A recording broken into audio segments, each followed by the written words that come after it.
Voilà, la causerie matinale est à présent avec nos invités, un plateau exclusivement maison. Stanislas Benoupo à moi, bonjour Stan. Bonjour Théodule, on se retrouve. Très bien, on se retrouve, oui, et, en face de vous, Modeste Dossaniwanou. Modeste, rebonjour. Oui, rebonjour Théodule Onsa. Merci d'être là. Alors, ils étaient plus de 242 000 à affronter les épreuves de l'examen du CEPE 2021. C'était du 7 au 10 juin dernier, 3 semaines après. Les résultats sont donc publiés au plan national. Nous avons 82,67% de taux de réussite. Un taux de réussite qui sera apprécié, analysé ici par les confrères qui sont en même temps observateurs, analystes et puis pourquoi pas parents d'élèves. Nous allons en parler avec eux, voir quelles sont les perspectives, contrairement à l'année dernière où il y a une légère baisse. C'était 4,66% en 2020. Pourquoi cette baisse? Nous aurons le temps d'en parler de notre position, de leur position d'observateur, de parents d'élèves. Stanislas Benoupo, moi, Modeste Dossaniwanou, oui. Les 3 semaines après, les résultats sont tombés et vraiment, les parents, en tout cas tous les acteurs, ont applaudi cette promptitude au niveau national. Oui, il faut saluer le courage et la détermination affichée par le ministre des enseignements maternels et primaires et surtout les cadres de ce département qui ont accompagné les enseignants. Et saluer aussi le gouvernement qui a mis les petits plats dans les grands pour qu'on n'ait pas de grève perlée comme les années antérieures. Alors, quand c'est comme ça, cette assiduité qui a caractérisé les enseignants au niveau de la correction mérite un grand coup de chapeau. Ça, moi, je leur tire un grand coup de chapeau. Je tire un grand coup de chapeau à tous ceux qui sont moulés dans ce système et qui ont permis à ce que nous ayons les résultats à date fixe, puisque cette date avait été déjà annoncée et par conséquent, elle a été respectée. Et là, moi, je tire un grand coup de chapeau à tous ceux qui sont dans le système et qui ont permis donc aux parents d'être fixés, les parents qui ont eu des enfants, à ce certificat d'études primaires, d'être fixés sur les résultats. Vous avez annoncé le taux des admis tout à l'heure, 82,67%, près de 83% de réussite. Je crois aussi, même si c'est en baisse par rapport à l'année dernière, il y a lieu de tirer un satisfecit aux parents qui eux-mêmes se sont investis et ont mis les moyens à la disposition des enfants pour que les enfants puissent véritablement réussir à cet examen. Le taux de non-réussite, c'est peut-être dû certainement à un certain nombre de facteurs que nous allons analyser avec votre permission tout à l'heure également sur ce plateau. Oui, Stanislas, à moi, à entendre les enseignants, les instituteurs, ceux qui s'occupent donc de ces élèves, le travail a été assidu, très, très ponctuel. Déjà à 7 heures, là, parlant du déroulement de l'année scolaire, déjà à 7 heures, beaucoup d'entre eux sont en salle comme si c'était au secondaire. Oui, les résultats sont analysés au prisme d'un ensemble de facteurs qui ont concouru à cela. Il est à noter quand même que déjà le déroulement de l'année académique cette année en elle-même, qui a quand même connu un apaisement pratique quasi total, si on peut le dire ainsi. Une année académique débarrassée désormais, et pas que cette année, débarrassée désormais depuis peu, des grèves perlées, des mouvements intempestifs qui perturbaient son bon déroulement et son bon fonctionnement. Hormis l'avènement du coronavirus qui, dont déjà l'année passée avait été quand même une année test pour nous, on a su quand même franchir ce cap. Donc cette année, les enfants étaient déjà habitués à se rendre en classe avec le masque, avec les différentes consignes éditées en la matière, les gels hydroalcooliques, les intrants de lavage de mains, les dispositifs installés dans les écoles. Donc les enfants étaient déjà habitués à ça. Hormis cette situation, il n'y a que les grèves ne nous dérangent plus désormais. Donc il y a une certaine sérénité dans la dispensation des cours et c'est très très important de le relever. L'autre chose également, c'est que quand vous avez la tête sur les épaules, vous êtes mis dans les conditions qu'il faut. Et là, je fais allusion aux enseignants. Ils ne peuvent que donner le meilleur d'eux-mêmes. Donc, quand on regarde le déroulement de l'année académique jusqu'à la période des examens, le déroulement, vous le disiez tantôt, l'heure qui a été respectée globalement sur l'ensemble du territoire national, et les différentes étapes aussi, parce qu'il faut quand même relever ici que la réussite à un examen, ce n'est pas que le jour de la composition, mais ce sont des étapes en amont. En amont, le gouvernement a su jouer sa partition en apaisant l'année académique, en discutant avec les différents syndicats, et puis bon, voilà, ils se sont entendus sur le strict minimum, parce que l'entente parfaite n'existe pas dans toutes les corporations, mais il faut un minimum sur lequel accorder les violons pour pouvoir évoluer. Donc, c'est ce qui a été fait quand même au niveau des enseignants. Et après, il faut remarquer quand même que les parents eux-mêmes jouaient un rôle majeur, parce que vous savez, le certificat d'études primaires, ce sont de très très jeunes candidats, des enfants, on les appelle les enfants affectueusement, qui ont quand même le moral assez fragile, qui ont la psychologie assez fragile et qui ont besoin très souvent d'être accompagnés. Donc les parents ont joué leur rôle pour qu'on en arrive là. Et maintenant, dans les salles de composition aussi, les enseignants qui se sont mués en parents d'enfants, parce qu'eux aussi, après tout, ils sont des parents. Donc c'est un ensemble qui a concouru à cela. Mais quand on fait le ratio, puisqu'on ne peut pas décrypter ces résultats sans faire le parallèle avec l'année passée, par exemple, aujourd'hui nous sommes à 82,67% de taux de réussite contre 84,70% pour l'année dernière. Oui, 1, et quelques de différence. Mais pour moi, là n'est pas fondamentalement le problème. Il y a même pas de problème. Il y a que sur le fond de l'analyse, la différence peut s'observer à plusieurs niveaux. Est-ce que nous avons le même nombre de candidats que l'année passée? Ce n'est pas évident. Donc, est-ce que les conditions sont les mêmes que l'année passée? Ce n'est pas évident non plus. Donc, il y a beaucoup de facteurs qui font que les résultats changent. Mais l'un mis dans l'autre, au moins 80% de taux de réussite, c'est déjà à saluer.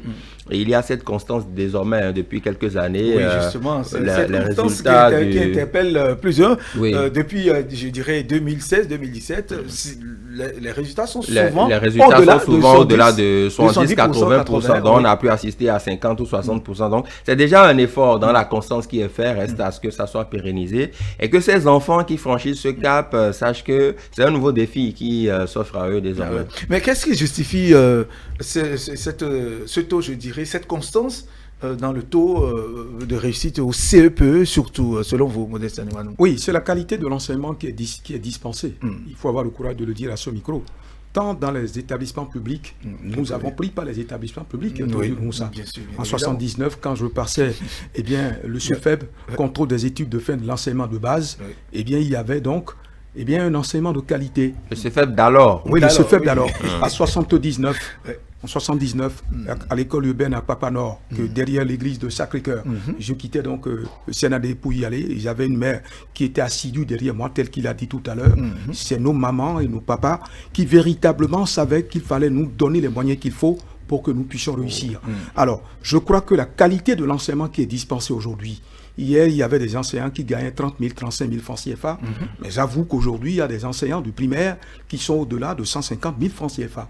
Ah oui, par conséquent, ça dit que le gouvernement a compris qu'il faut mettre des moyens financiers à la disposition de l'enseignant pour qu'il puisse se sentir à l'aise. Si l'enseignant ne mange pas, s'il n'arrive pas à payer le loyer, s'il n'arrive pas à payer l'eau et l'électricité, comment voulez-vous qu'il vienne en classe et qu'il puisse donner un enseignement de qualité aux enfants qu'il a en face de lui? Non, il ne pourra pas.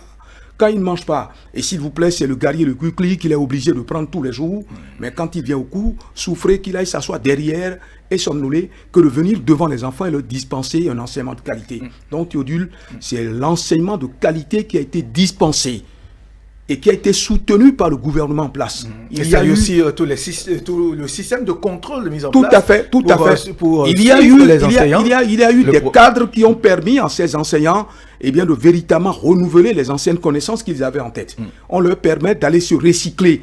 Et c'est à travers ces recyclages eh bien, qu'ils acquièrent la potentialité, la possibilité de dispenser d'enseignements nouveaux qui permettent aux enfants eh bien, d'aller rendre le nécessaire aux différents examens. Et là, ne soyez pas surpris. Hein. Moi, je vous dis que les années à venir, ne soyez pas surpris que le taux, eh bien, qu'on ait 100% de réussite à nos examens. Ça ne va surprendre personne. Très bien. Très bien. Oui, est-ce que ce n'est pas... d'aucuns pensent que... Est-ce que c'est pas parce qu'aujourd'hui, il y a un système, il y a un contrôle rigoureux dans l'exécution du programme? Est-ce que c'est pas ça qui fait qu'aujourd'hui, on a l'obligation de résultat, l'obligation de rendement qui amène les enseignants et tout à être à ce taux, à faire le travail de la sorte aujourd'hui, tel que nous le constatons? C'est vrai que pour mémoire, hein, je crois que il y a quelques années en arrière, sous l'ancien régime, on a eu un taux du certificat d'études primaires qui avoisinait les 98 ou 99%. Et dans le temps, cela avait été décrié selon le bord auquel on appartenait. Les spécialistes, chacun y allait de son argumentaire pour décrypter ce taux. Mais je pense qu'on a eu ce taux entre 98 et 99%. Maintenant, c'est vrai, il faut aller questionner les variants, les tenants et les aboutissants, voilà, les conditions dans lesquelles ce taux avait été obtenu. Mais là, quand vous parlez de rigueur dans le suivi de l'enseignement, quand on évoque la qualité de l'enseignement, c'est déjà un premier fait. Parce que vous savez qu'à un moment donné, les enseignants, ce à quoi nous on était habitués, c'est que l'enseignant, il venait avec sa moto Vespa, il la garait, il essayait de faire ce qu'il pouvait, il rentrait chez lui. Aujourd'hui, ça c'est pas pour leur faire... en tout cas, c'est pour les valoriser, c'est pour les mettre en valeur. Mais vous voyez aujourd'hui des enseignants qui sont quand même mieux lotis, qui ont quand même certaines motos à la mode, qui s'habillent bien. C'est vrai que ce n'est pas encore, ils vous diront qu'ils ne sont pas encore totalement satisfaits, mais il y a du mieux. Comme j'ai mal dit, les lignes bougent. Donc, quand on remarque cela, on sait quand même que l'enseignant est dans les prédispositions nécessaires pour dispenser le cours. C'est de ça qu'il s'agit. Le ventre affamé, n'ayant point d'oreille, quand il ne mange pas, il ne pourra pas mieux assurer sa fonction d'enseignant. Et l'autre chose aussi, c'est que les systèmes d'apprentissage aujourd'hui dans les classes, c'est vrai qu'avec l'avènement des nouveaux programmes d'études, beaucoup avaient émis des incertitudes, des doutes, l'approche par compétences.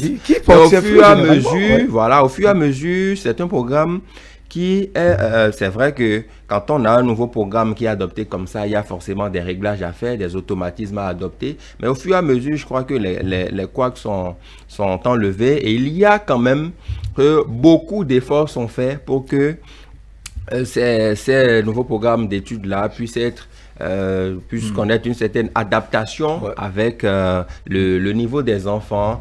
Et il y a ce qu'on oublie souvent, la mise à niveau de ces enseignants-là.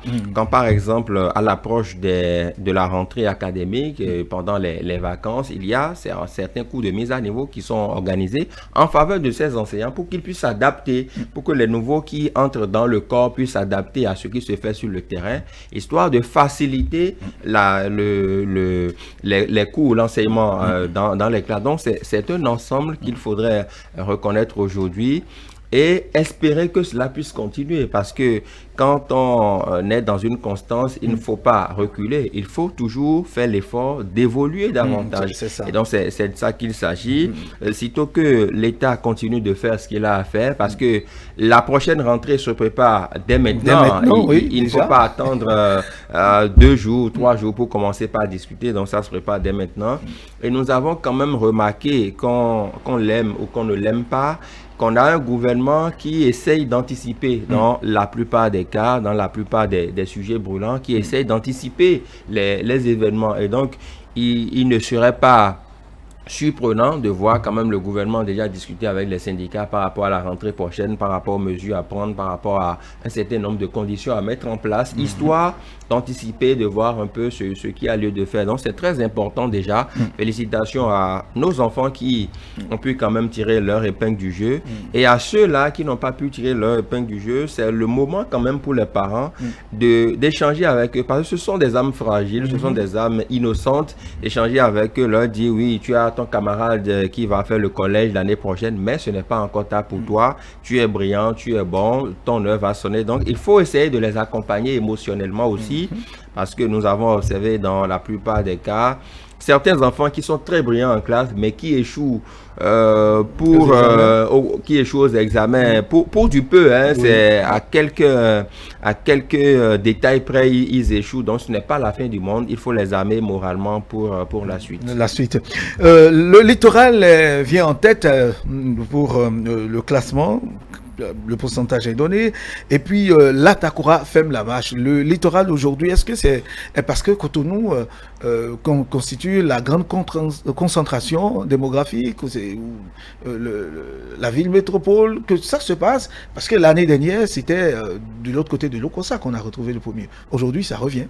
Le fort taux de pourcentage revient au littoral. Oui, c'est une donnée, cette concentration, c'est une donnée qu'il ne faut pas exclure.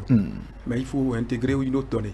Vous savez que c'est dans le littoral que beaucoup de fonctionnaires, eh bien, ils séjournent. Il y a beaucoup de fonctionnaires qui sont ici. Il y a des gens qui sont nantis, qui ont les moyens, qui les mettent à la disposition des enfants, qui les mettent aussi à la disposition des répétiteurs. Il y en a qui ont pris des répétiteurs pour les enfants. Il y a des cadres, eh bien, formels où les enfants vont recycler leurs connaissances, eh bien, pour aller aux différents examens. Contrairement donc eh bien, au département où eh bien, les gens eh bien, n'ont pas ces moyens-là. Le cultivateur, il a quel moyen à mettre à la disposition de son enfant pour lui prendre un répétiteur pour qu'ensemble, ils puissent reparcourir tous les cours qui ont été faits. Donc, si le littoral vient en tête, je crois que c'est normal. C'est normal, il faut pas se faire la tête pour ça. Il faut donc intégrer cette disposition que vous avez dit, eh bien, qui consiste à ce que, eh bien, la grande concentration ici, à Cotonou, et surtout, eh bien, les moyens que les enfants déploient au niveau, les parents déploient s'il vous plaît, au niveau eh bien, des écoles et pourquoi pas des enseignants, pour que l'on puisse dispenser des enseignements de qualité aux enfants. Il y a des établissements eh bien, dans lesquels vous allez, c'est 300 000 que vous payez comme pour bricolage. Mais pendant ce temps, quand vous allez à Thiéty, c'est peut-être 1500 francs que vous payez ou c'est peut-être 2000 que vous payez. Il y a aussi la question des enseignants. Est-ce que les enseignants ont été suffisants eh bien, dans ces localités où le taux est légèrement faible? Il y a lieu aussi de se poser la question. Mais notre ami Salimane Karimou, le ministre de l'enseignement maternel et primaire, c'est quelqu'un qui a évolué tout le temps dans le sillage de l'enseignement. Donc c'est un bon connaisseur. Très bien. Lorsque vous mettez un bon connaisseur, eh bien, dans le domaine qu'il maîtrise le plus, il faut vous attendre eh bien, des résultats probants, des résultats satisfaisants. Oui, l'autre remarque, c'est que depuis quelques années, on constate que nos enfants, les élèves qui sont en 6e année, leur âge tourne autour de 7, 9, 10 ans. Alors qu'entre-temps, ce n'était pas du tout ça.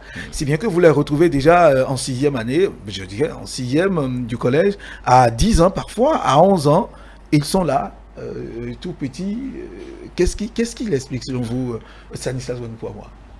Déjà, il faut dire, pour en revenir rapidement au taux de réussite, le littoral par département. Moi, je voudrais faire constater qu'aucun département n'a le monopole du taux de réussite. Ça peut venir, raison pour laquelle, d'ailleurs, vous verrez cette année, on peut retrouver un fort taux dans la Liborie, après on le retrouve dans l'Ouémé, après on le retrouve dans l'Atlantique. Donc, ce n'est pas un monopole forcément dédié à tel département. Sauf que, comme Modeste Aniwanou le disait, il y a quand même des conditions qui amènent certains départements à avoir le plus fort taux de réussite.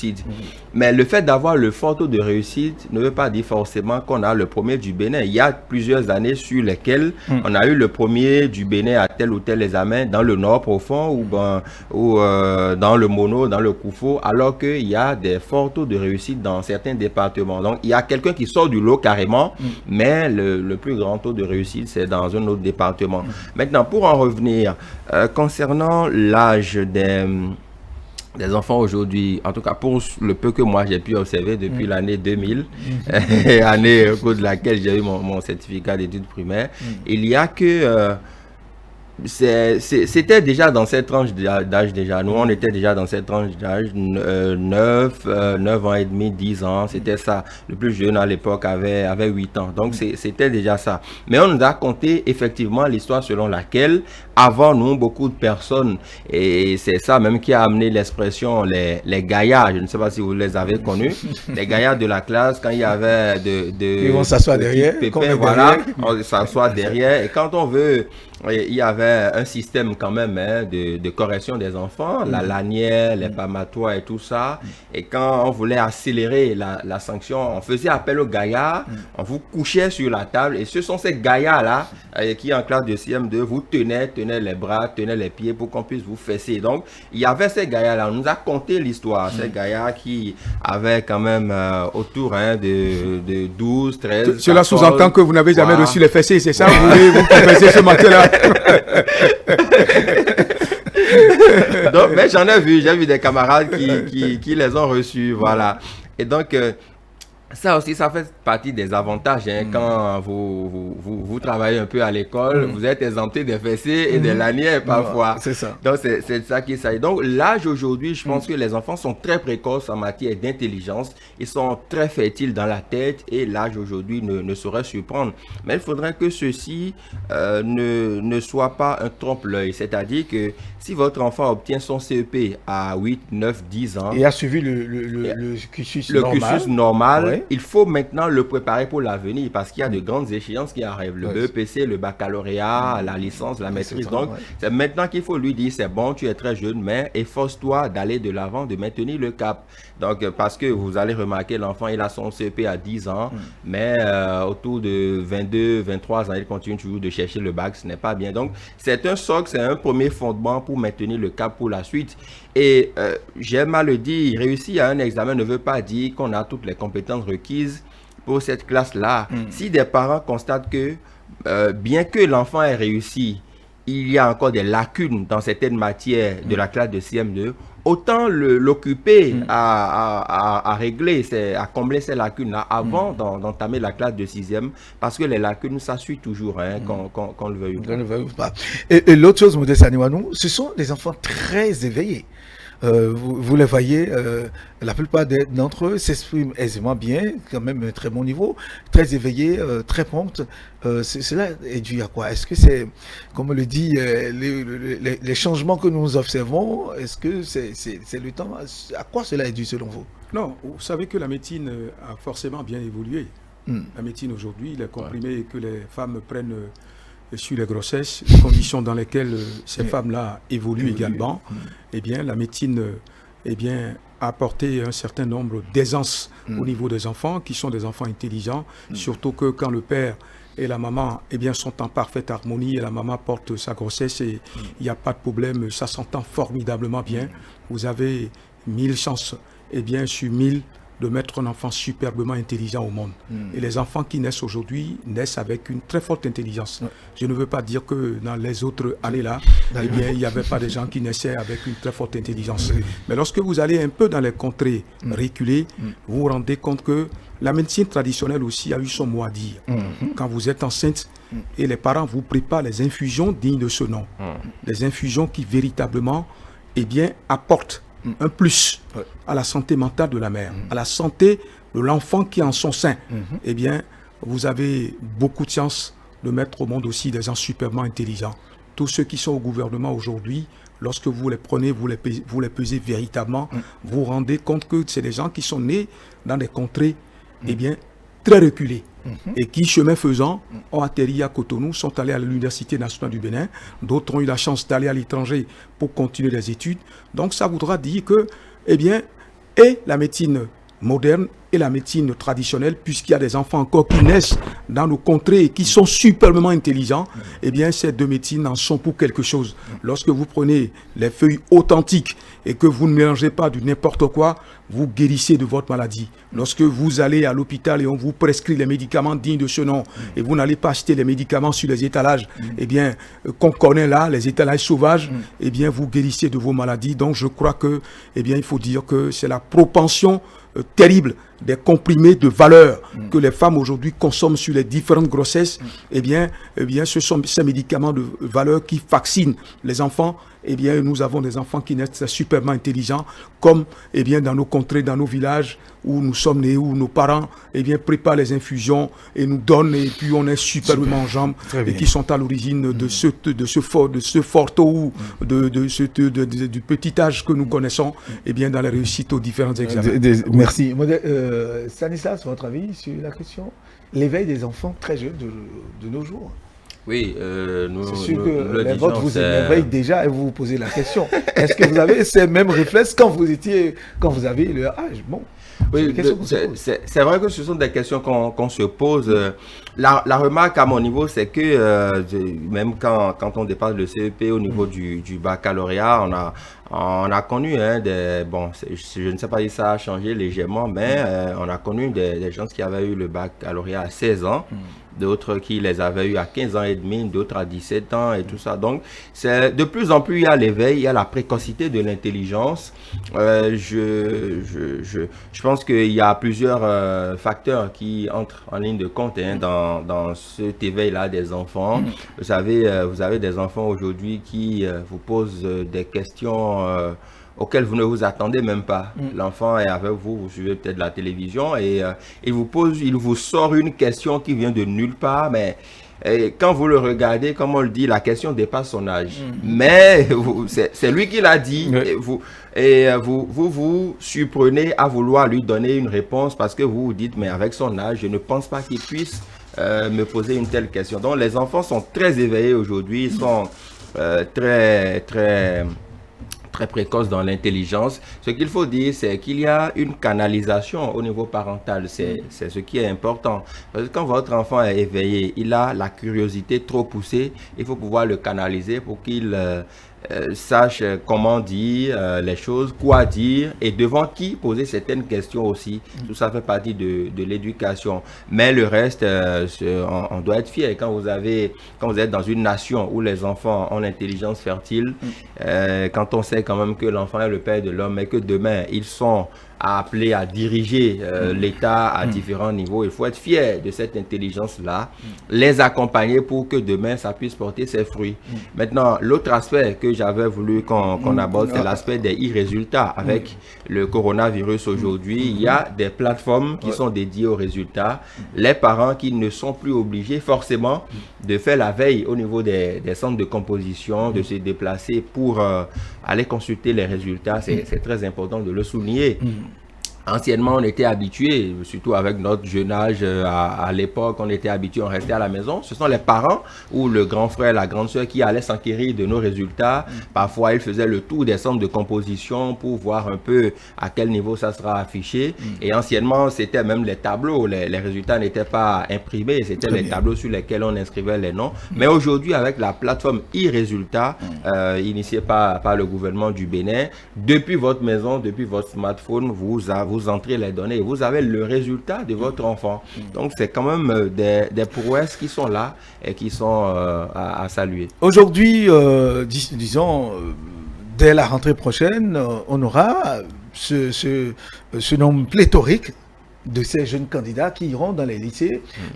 Est-ce que, là c'est une question qu'il faut se poser, peut-être on aura le temps de revenir là-dessus sur un autre plateau, oui, est-ce qu'il ne faudrait pas dès ce jeune âge orienter les enfants vers les formations techniques et professionnelles, parce qu'il y en a parmi eux qui sont très éveillés. Est-ce que ce n'est pas une option qu'il faut logner carrément? Oui, de plus en plus, eh bien, l'enseignement est désormais orienté vers les formations techniques et professionnelles. Il ne faut pas se le cacher. Quand vous avez le bac A2, eh bien, on ne sait véritablement pas ce que vous allez devenir demain, à moins que vous ayez choisi une filière qui vous permette véritablement de devenir professeur. Oui, c'est ça, Théodule Moussa. Aujourd'hui, les parents ont tendance à orienter les enfants vers des métiers, c'est-à-dire mécaniciens, maçons. Il ne faut pas que cela fasse rire. Ce n'est pas parce que, bon, lui, il a fait un cycle scolaire jusqu'à l'université que quand on lui donnera comment on appelle le titre maçon, il sera gêné. Très bien. Ingénieur en travaux publics, ingénieur en bâtiment, ingénieur à ceci, ingénieur à ça. C'est dans les lycées techniques que cela s'apprend. Très bien. Donc, par conséquent, eh bien, contrairement à nous autres qui avons choisi ce que nous avons choisi et on a atterri ici, il y a des enfants qui ont déjà des capacités dès le bas âge et qui véritablement méritent d'être orientés vers les lycées parce qu'on sent déjà en lui une certaine capacité à véritablement s'accommoder à ce qui est technique. Stanislas Sagouin-Kouamoua, très rapidement, nous sommes presque à la fin. Oui. Non, on reparlera certainement de l'orientation des enfants, de ces petits-enfants. Voilà, de ces petits-enfants. Les lycées techniques agricoles, avec le gouvernement qui a lancé le recrutement de 662 aspirants. Donc, je pense que des efforts sont faits, on y reviendra certainement. Très bien. Oui, et l'autre question qu'on n'a pas eu le temps d'aborder, est-ce qu'il faut garder ou bien supprimer le CPE? C'est une question qui circule dans les lèvres. Nous aurons le temps d'en parler. Mesdames et messieurs, voilà, ainsi prend fin la causerie de ce jour. Modeste Saniwanou, Stanislas Sagouin-Kouamoua était donc autour de ces plateaux pour en parler. Merci.